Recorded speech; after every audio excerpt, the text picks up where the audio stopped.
Hello and welcome. Welcome everybody. This is Patty Bennett with PattyStamps.com. I am so excited that you have joined me for another weekly live video. I love to craft with you on Fridays. You found me here on Facebook Live. If you see the little red live button up there, then you'll know you've found me on Facebook Live.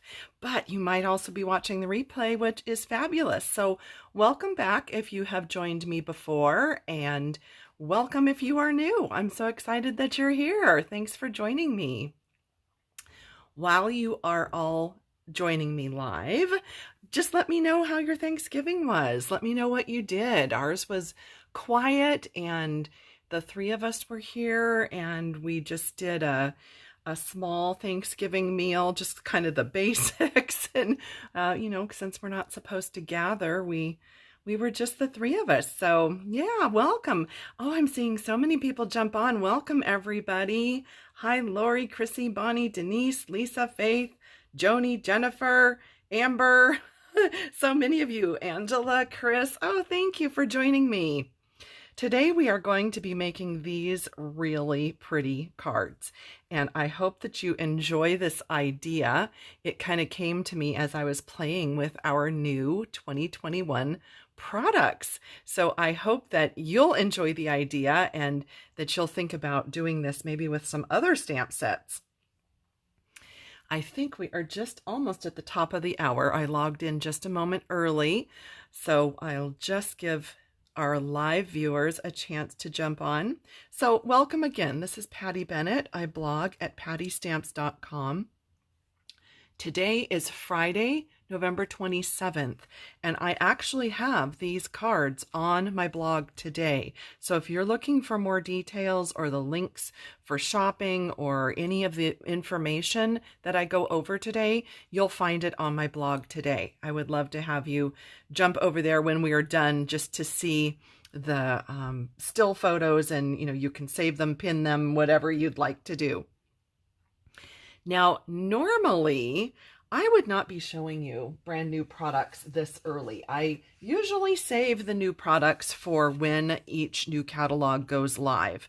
However, I am just so excited about these cards today that I had to jump on here and show you. So, the products that we're using are in the mini catalog, which starts January 5th of 2021, and the Sale-a-Bration brochure, which runs January 5th through the end of February. Now, I know some of you have said to me, what? Sale-a-Bration's only going to be 2 months? Well, they're actually doing it twice in 2021. So this particular brochure has your free products for January, February. There will be another brochure next summer. So that's exciting. So the products in the Sale-a-Bration brochure that we're using, and I can't show the inside yet, but that's Stampin' Up policy, but I can show you the product because I have them. We are using this So Ombre paper. In this free package with your $50 order in January and February, you get 48 sheets, and they look like this. And then on the back side, you'll see that you have some other colors as well. And they are beautiful. I love the ombre effect. I love the polka dots. I love the plain. So just really fun that these are going to be really versatile. So I did use these in my projects today. I'll show you that. And then in the actual mini catalog, I have used the bundle from, it's called Art Gallery. So this is the stamp set and the dies. And I absolutely love this. I think this is my favorite thing in that new catalog. It's gorgeous. Now, in the suite that it's called Fine Art Floral, this is actually the paper that comes in the suite. You can see very beautiful, very florally, very artistic. It looks like, I'm guessing this is acrylic or oil painting. I'm not positive. I'm really only familiar with watercolors, so I'm not positive. But I think that's how these were painted, and this is original artwork. So the cards today are quite a deviation away from that paper. Now, I did make tons with that paper already because I am just like slightly addicted to this paper and these products. But today we're doing it differently. We are working with the stamp set and the dies, and we are working with the ombre paper that I showed you. So I hope you're going to enjoy this. I just want to say welcome again if you're just catching up. This is Patty Bennett. I blog at pattystamps.com, and today we are going to be making these cards. I think they are just so gorgeous. So we are going to mount our art gallery stamps, and I will show you some tips actually for stamping with photopolymer stamps. 2 tips I want to share with you. So I hope everybody is doing well today. Our first tip is that you want to use your foam mat. Stampin' Up! Does sell this foam mat. If you don't have this, or you can't, for some reason, can't get one, you could use, I think, a mouse pad or something, some sort of a similar mat, but I really recommend this. And it's because when you stamp with photopolymer, unlike a red rubber stamp, there's no cushioning back here. It's just this thin photopolymer. So this becomes your cushion. So that's tip number 1 for you. The other tip for you is when you take your photopolymer stamps out of the package, and yes, these are stained because I have made I don't know, I think about 80 of these so far. I've made a lot. And when you stamp with any sort of a red dye-based ink, the photopolymer does tend to stain, but that's okay. It doesn't affect it. I could stamp with yellow or a light blue or something, and it's not going to affect it. But my second tip for you when you are using photopolymer is take your stamps out that you're going to use and put them down on your grid paper and let them sit for just a second. When you're ready to use them, take your clear block, press down, and pick it up. The reason for this is, especially if you are using any sort of a long, skinny type of a greeting or maybe a stem or something, if you take this and you try to place it onto your block, you can very easily have a little bit of wiggle room in there and it can get crooked. And so for a greeting, of course, you probably don't want your greeting crooked. The advantage, though, is that, yes, if you did want, let's say you wanted it curved, you can do that. But usually when I have a greeting, I want it straight. And if I try to actually place it, chances are I'm going to get a little bit of a curve. So when you put your photopolymer stamp down on your paper and you let it just rest just for a second, it's going to go into its totally natural state, which in this case is straight. And then when you pick it up, you've got a perfectly straight image. So those are my 2 photopolymer stamp tips for you. I am going to pick up my other 2 images. I don't know, do you all do that? Maybe you all already do that. Maybe, oh good, let's see. Rita says, great tip. Good. I'm glad. I was hoping that would be a helpful tip for someone. So I did 2 different card ideas here. This one, you can see, uses the Rococo Rose ombre paper. And so I used Rococo Rose ink. I wanted a little bit darker center, so for that one I used Mary Merlot. Cherry Cobbler would also work okay, but this is a little more of a blue tint, a cooler tint that goes with this. So that's that, and then Granny Apple Green for the stem. For these, I have used Rich Razzleberry and Blackberry Bliss and the Granny Apple Green. So let me show you how I did those. Let's do the Rococo Rose first. So I showed you the patterns in the beginning. So you have an ombre design on one side. Well, they're all ombre, but a plain ombre. And then you have an ombre with these cute little polka dots. Or they're not really polka dots, are they? They're circles. They're kind of polka dots. I don't know. Would you call them polka dots? Well, I do. So we are going to be using the green for the stems, and we are going to use the Rococo Rose for the flowers. So let's do the flowers first because I have Rococo Rose out.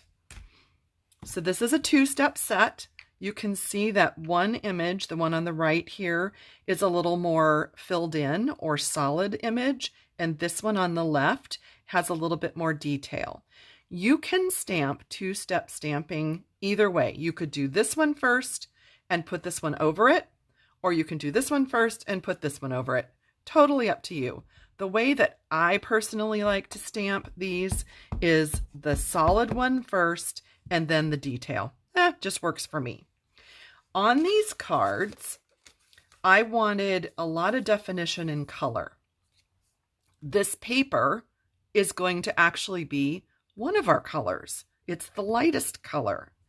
This image is going to be our second lightest, and I'm going to stamp it off, and then I'm going to stamp right onto my paper. And it's okay if this one turns out a little bit blotchy, because by the time you put this one on top, it's totally fine.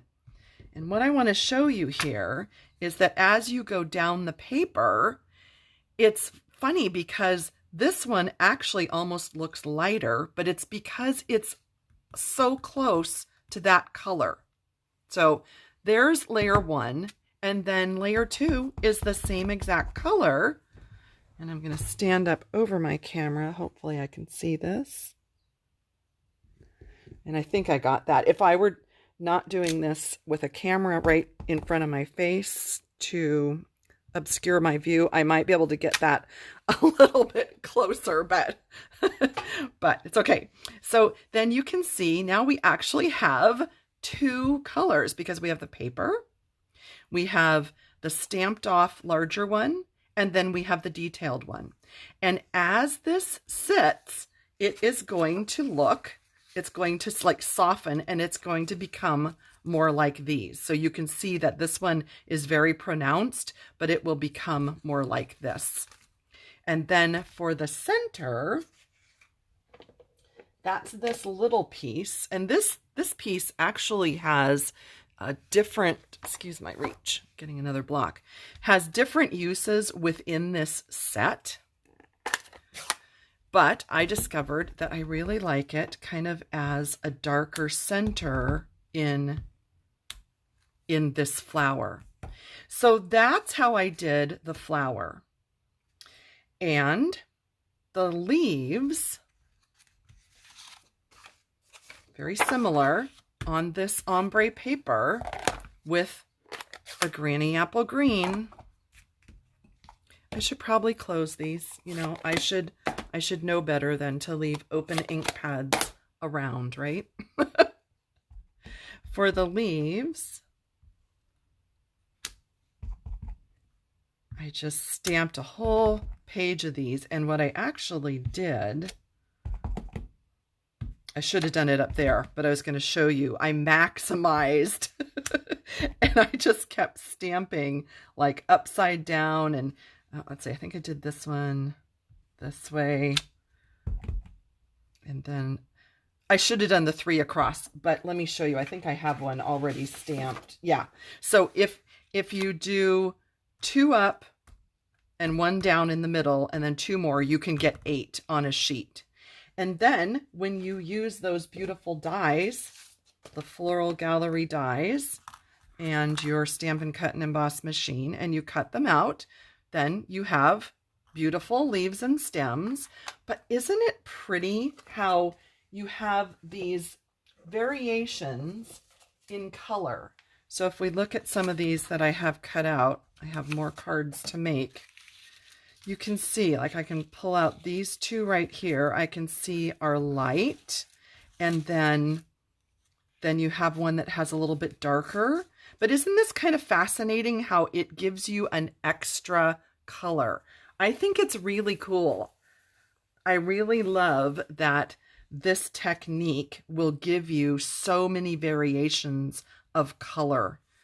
So those are the stems and the leaves, of course, and then you have the flower, and that one you can use this die cut and it will cut out your flower. So when you go to assemble those, I probably don't need to die cut the flower for you, do I?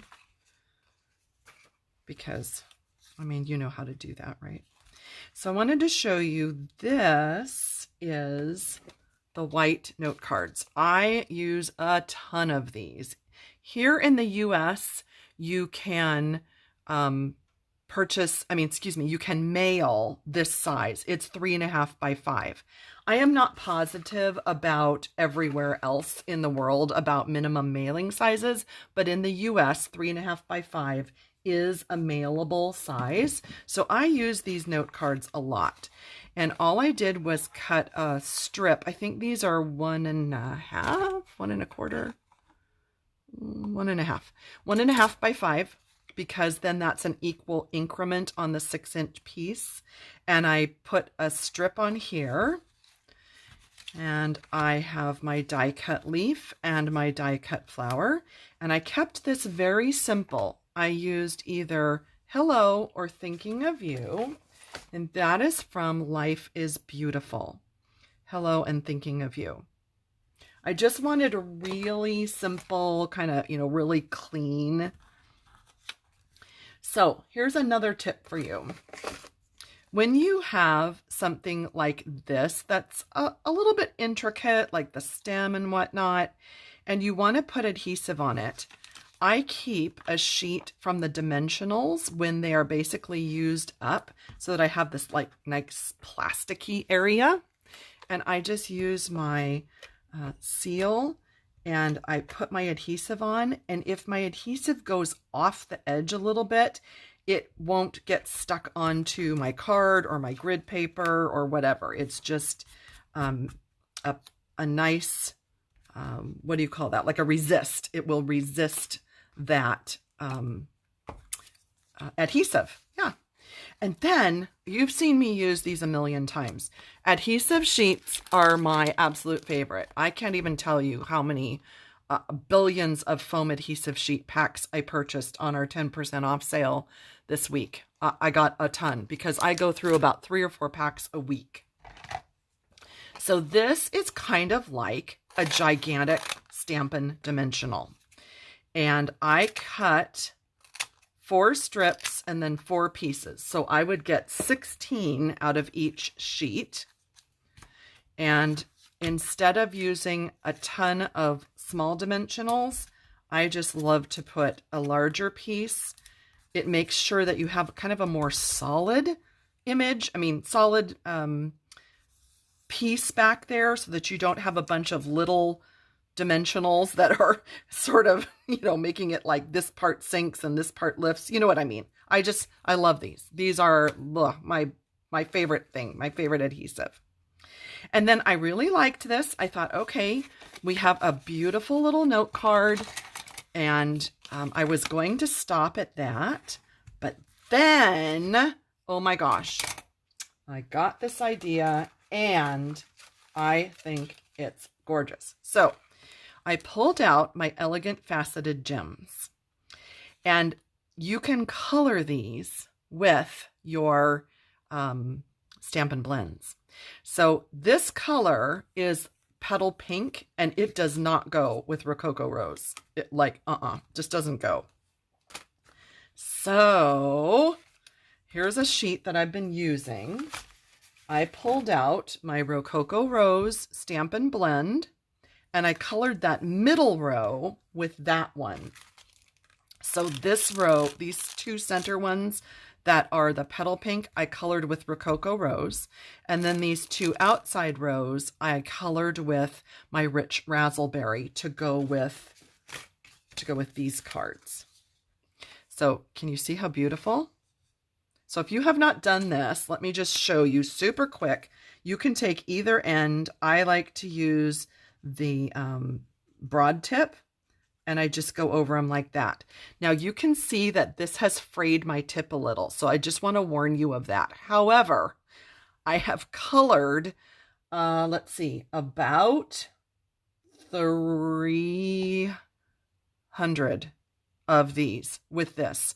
And so, yes, it is going to fray that a little bit. So here's my suggestion. You can use the fine tip, which I hardly ever use the fine tip. I really should use it more. Or when your Stampin' Blend marker kind of gets down towards the end and it's getting a little dry, then use it for this type of application. If you color on smooth, like just the pearls, it doesn't tend to fray it. But if you feel these have little ridges, and that's why it was fraying it. So I just wanted to warn you on that. I didn't want you to try this and then, after you've done a couple hundred of them, you're like, uh-oh, my tip is fraying. What do I do? She didn't say that. So I just wanted to warn you that it could happen, but that's what I would do, is that I would just wait and use one that's kind of drying out. So, okay. That's just my disclaimer on that. I just didn't want you to be upset or anything on that. So here, let's look at the differences when we have stamped that flower up towards the top of the, when we stamped up here towards the top with the more white, then we get a lighter background. And as we go down the page and we're stamping down towards the darker part, we're getting a darker background. So out of the same sheet, you're getting 3 different looks. And same thing here with the leaf. So here's our lighter one, our medium one, and the darker piece. And I just think it's so cool. I think it's beautiful the way those turn out. Hope you like it. I need to go catch up on comments here in just a second. Let me put these out, and then I will catch up on your comments so that you have a minute just to look at those and ask me any questions if you have them. So I'm sorry I wasn't looking over here. Thank you. Okay, so let's see, doesn't it take forever? Oh no, I didn't cut them out, Cindy. I die cut them. Yeah, no, it's fast. It's fast to die cut them. Let's see. Thank you. You're enjoying it. Fake light. Okay, sorry, I don't know what that means, but maybe you can give me a clue on what that was meaning or asking. Oh, good. Betty said she got some of the foam adhesive sheets as well. Yay. Oh, thank you. Rebecca says I'm a great teacher. You are so kind. Thank you for that. Thank you, Michelle. Okay, so I think, oh no, there's more comments. Hang on. So Kathleen is asking if I use the broad tip or the fine tip more when I'm actually coloring with these. I did a video last month on a whole set of tutorials on using the Stampin' Blends, and I showed when I use the broad versus the fine, but it depends if the image is bigger or smaller. Bigger images, I would tend to use the large tip. Smaller images, I would tend to use the bullet tip. And next Friday, if you can join me a week from today, so let's see, that would be 1, 2, 3, 4, the 4th, is that right? 1, 2, 3, December 4th. I am doing another tutorial. I have a whole bunch of things ready here to show you with Stampin' Blends. So we're going to be going over lots of Stampin' Blends tips. I've got those already. I'm so proud of myself. I'm like a week ahead already. So we're going to be going over more Stampin' Blend tips next Friday. I hope that you can join me for that. Let's see. Yes, ombre ink pads. Yes, I remember those. I loved those. Okay, so let me go over that. Pat is asking about when can we get these. That is a great time to talk about that. So in the beginning, I was showing you about the catalogs and when they're available. So this set, the art gallery bundle, is in the mini catalog available January 5th, 2021 to customers. The ombre paper is in here, also available January 5th as a free item. So that's a free with $50 purchase. Celebration gift. Sale-a-Bration gift. Now, demonstrators can pre-order these products on December 1st. I got these products early because as part of a perk of attending the Stampin' Up! Onstage event, we were able to pre-purchase a few things early. So I've had these a couple of weeks, and that's been fun to play with them. But if you did not attend that onstage online event as a demonstrator, then you can pre-purchase this bundle, as well as other things in the catalog, on December 1st. So here's my plug. If you are interested in joining my Love to Stamp group team, I have over 400 people all across the United States, men and women, and we all just love to stamp and share. We are a wonderful, friendly group. So I hope that you would consider joining. I will put the link in the description of this video if you'd like to join. And it would be a great way to get these products early if you would like to order them in December, and then you would be earning the beautiful ombre paper as your free gift when you are purchasing your other catalog items. All right, so I just wanted to show you that in addition to the Rococo Rose, I also tried Mary Merlot, and I tried Terracotta Tile, and you can see what a different look, but really also how beautiful, right? Just really a different look. And then these are the same Rich Razzleberry and Blackberry Bliss that I did on these cards. So have fun with trying different colors on these. And I also, just as a hint, I may or may not have already used these on the new butterflies. So there's just a little tip for you that you might be seeing soon. Yay! Okay. So, anybody else have questions? Okay. Oh, Cindy, thank you for asking. So Cindy Leonard is asking, does it cost to join my Stampin' Up! Team? So what I'm talking about is you're joining the Stampin' Up! Family as a demonstrator. And the cost to join is $99 plus tax. You pick out $125 of product for that $99. It's free shipping on that order, by the way. And then you are a demonstrator. So that allows you to join my Love to Stamp group. And we have a private Facebook group where we do weekly videos. We do new product classes and events online. We do sharing every day. We do weekly challenges. We do monthly prize patrols. We do so much on that group. So I would love to have you join. So as a demonstrator, then you would be part of my Love to Stamp group. So I'm sorry if that was confusing. I hope that cleared that up. So as a demonstrator, then you would be part of my team. All right. So let's see. I am just scrolling back on comments. I don't see any other questions. Let's see. Yes, same time every Friday, 11 a.m. here on my business page. And then I either have the replay on my blog the next day or the same day. So later today, pattystamps.com, you will find this replay. I will also put it on YouTube. So if you're watching this later, if you don't see that little red live button up there, then you might be watching the replay on YouTube as well. Totally fine. Happy to have you wherever you are watching from. Okay, so thank you again for joining me. I love to stamp with you on Fridays. I hope you enjoyed this idea and the tips I gave you for photopolymer stamps. I will see you next Friday for another Stamp and Blend free video tutorial. And have a wonderful week. Have a great weekend. And I will see you online. Bye.